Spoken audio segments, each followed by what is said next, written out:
galab wanaagsan saaxiibayaal meel kastoo aad joogtaan u diyaargarowga idaacadeena galabnimo inaad ka daawataan janaalkeena youtube-ka ee sirta wararka waana galabnimo jimcaha taariikhdu waxay ku beegan tahay 17 Diseembar sanadka 2021 idaacadeena galabnimona qodobada aad ku daawo doontaan waxaa qaybka qorshe uu keenay Cumar Cabdirashiid oo kala fogeeyay Saciidani Axmed Madoobe midowga musharaxiinta haddaba muxuu yahay qorshaha uu la yimid Cumar Cabdirashiid ee kala dhantaale xubnaha mucaaradka xogo ayaa idinkaga haya Ra'iisul Wasaare Roble oo shir isugu yeeray madaxda maamul goboleedyada haddaba muxuu yahay ajendaha miiska saaran ee dhinacyadu ay ka doodayaan macluumaadkan waa idin soo gudbin doonaa arinta kala qaybisay xubnaha midowga musharaxiinta oo dirba la ogaaday iyo xog culus oo banaanka uu soo dhigay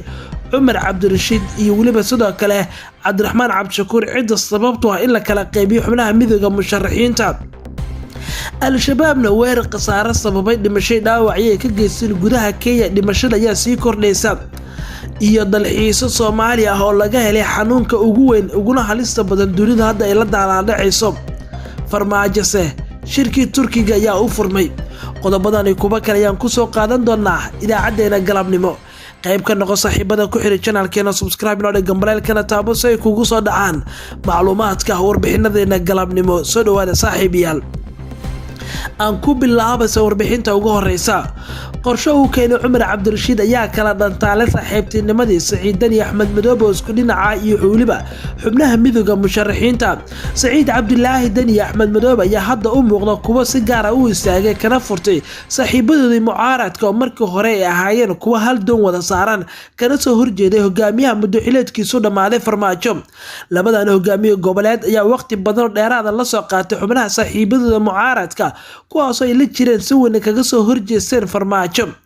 maalmo badan oo isku dhex jireen mucaaradka iyo labada madaxweyne maamul goboleed ayaa hadda u muuqanaya mid wax cusub oo dilaacay Saciidani oo rabaha damac weyn ka qaba in villa Soomaaliya oo la wareego ama uu yahay musharax qarsoon ayaa hadda soo baxaya in shaki weyn uu ka muujiyay dhaqdhaqaaqa siyaasadeed Cumar Cabdirashiid uu ka bilaabay magaalada Muqdisho taasoo keentay asaga iyo xubnaha midowga musharaxiinta ay kala furmaan Saciidani midowga musharaxiinta ayaa la sheegay in sabab uu tahay kadib markii midowga musharaxiinta uu ku soo biiray Cumar Cabdirashiid Saciidani waxay ka soo wada jeedaan hal deegaan oo ay saameyn karaan labaduba haddii tartanka doorashada la gaaro mucaaradka ayaa la sheegay in hadda ay lumiyeen qayb weyn oo kamid ah Saciidani iyo waliba Axmed Madoobe Saciidani Axmed Madoobe labaduba waa laba nin oo siyaasad ahaan saaxiibo ku ah isxulifaysta kuna heshiiyay in doorashada sanadka leh Axmed Madoobe uu taageero Saciid Cabdilaahi Dani balse dhinaca kale waxaa soo baxay arin culus oo xaaladda sii kala fogeysay oo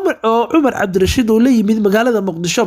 toddobaad ka hor waxaa Muqdisho ku soo laabtay Cumar Cabdirashiid Cali Sharmaarke oo laba jeer ra'iisul wasaare ka soo noqday dalka Cumar waxaa loo arkaa siyaasi xasiloon oo mar walba qaba aragtida ah isqaabilaada iyo waliba in la fududeeyo waxyaabaha culus ee taagan isqaabilaada iyo in la fududeeyo doodaha ay farmaajo mucaarad ku dhaxayaan ayaa la sheegay in hadda Cumar Cabdirashiid gacan weyn uu ka geystay Cumar ayaa la sheegay in si uu isku soo dhaweynayo farmaajo iyo xubnaha midowga musharaxiinta sidan xogta ku helino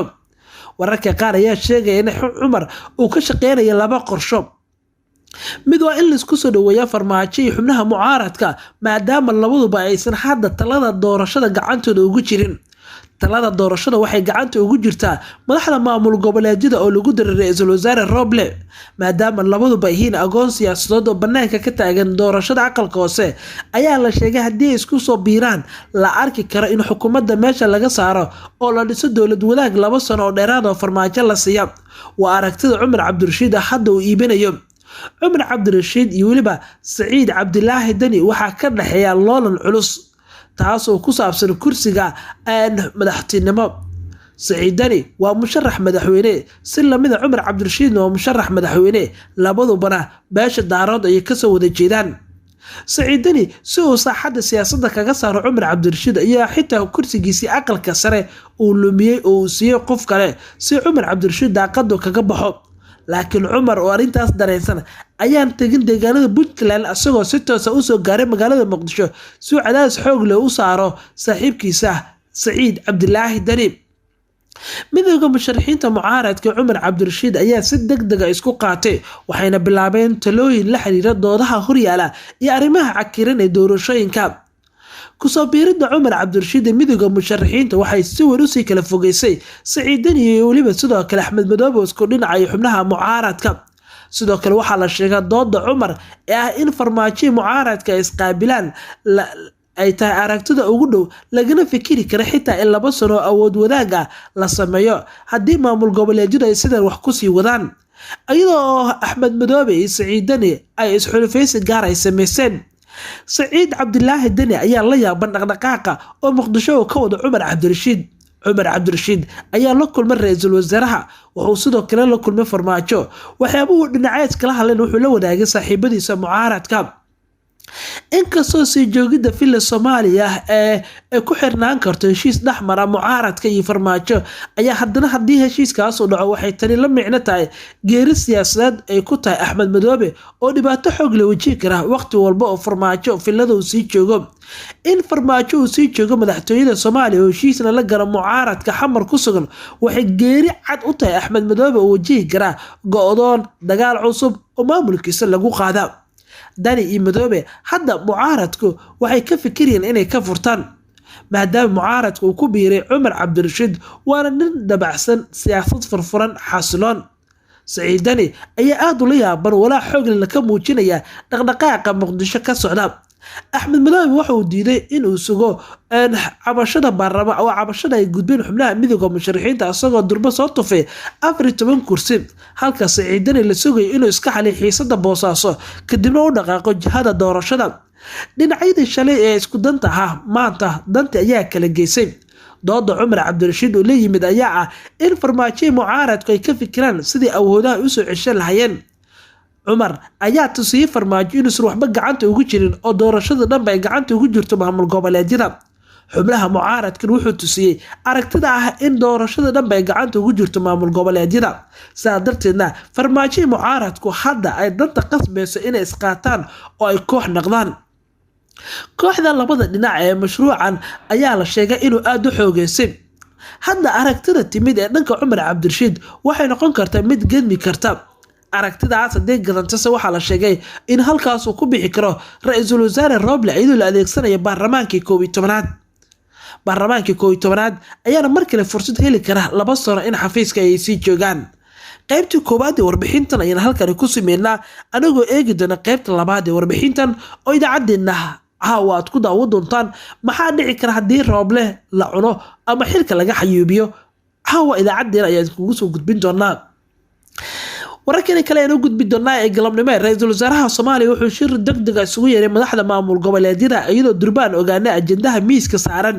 ra'iisul wasaaraha Soomaaliya Maxamed Xuseen Roble oo ka hadlayay kulan ka dhacay Djibouti ayaa xaqiijiyay in shir isugu imaan doonaan golaha wada tashiga qaranka oo ka kooban asaga madaxda maamul goboleedyada dalka Roble ayaa sheegay in shirka loogu arrinsan doono xoojinta daahfurnaanta doorashada dalka oo ay harayeen eedeymo la xiriira musuqmaasuq iyo boob iyadoo golaha midowga musharaxiinta laga dalbaday in ay dalbadeen in la hakiyo doorashada Roble ma shaacin xilliga ay dhacayso xilliga uu dhacay shirkan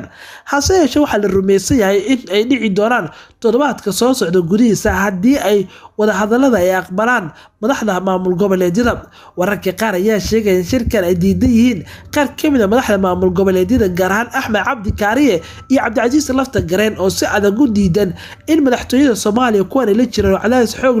lagu saaray inaysan aqbalin shirka Roble uu cilaamiyay